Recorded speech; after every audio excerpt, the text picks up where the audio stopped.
So, first question is, what are your memories of General Gray?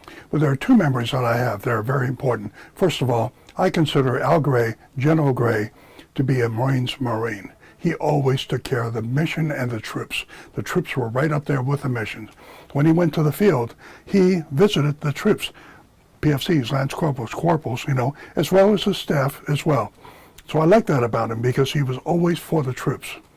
The other thing I remember is when I was on his staff at Headquarters of Marine Corps, I came in one time on a Saturday to do catch-up work because I was an AO and I had a lot of missions to do. So a lot of times on Saturday I had to do catch-up. So on my way out of Navy Annex, when Headquarters Marine Corps was at the Navy Annex one time, I was looking at a bulletin board right there at the entrance exit, and I saw out of the corner of my eye General Gray coming down the hallway with a dog. And I said, wow, that's the Commandant of the Marine Corps that I absolutely totally respect. And he said, Skipper, what are you doing here? It's supposed to be at home. I said, snapped to attention. I said, sir, I'm doing the Commandant's work. And I think General Gray liked that. Got the pat on the back, and I said, I'm here to serve, and as well as you. And I just really loved the way he led the Marine Corps. He was a warrior. He is a warrior, and a Marine's Marine. And so what does General Gray's legacy mean to you as a Marine and as a citizen? Well, I learned a lot. I learned a lot from him, as well as other leaders as well. But particularly the importance of taking care of the troops, the young people, the young Marines, the sailors that even work with us. It is so important because our bread and butter are the NCOs, but even the NCOs have to take care of the troops.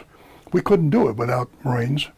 New Marines, old Marines, we're all Marines. And he always put that philosophy out to the Corps. And what core values of the Marine Corps inspire you the most? There are so many, particularly, loyalty. I will be forever respectful and loyal to General Al Gray because I know him to be a leader, and he actually taught other leaders just by his leadership and mission and people. Those are the core values, and then leadership principles, leadership traits that we learn in boot camp and NCO school, Staff NCO Academy, and in OCS.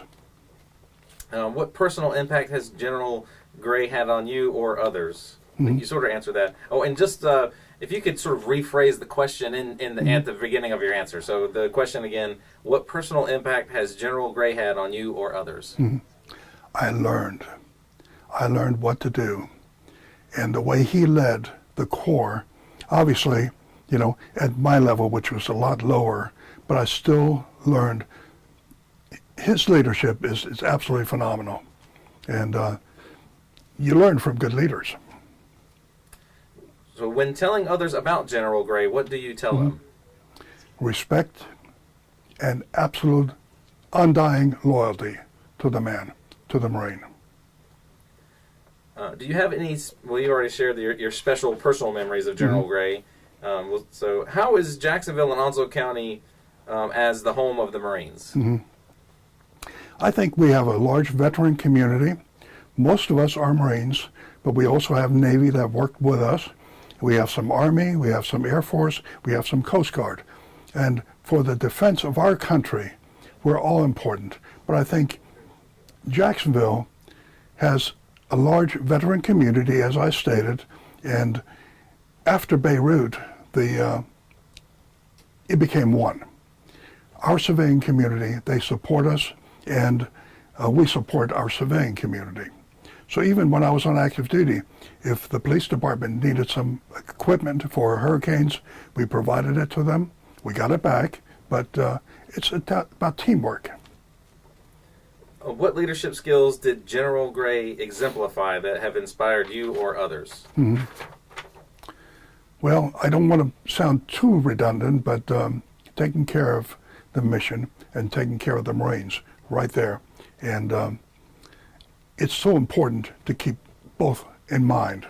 It's not about self, it's about country and corps.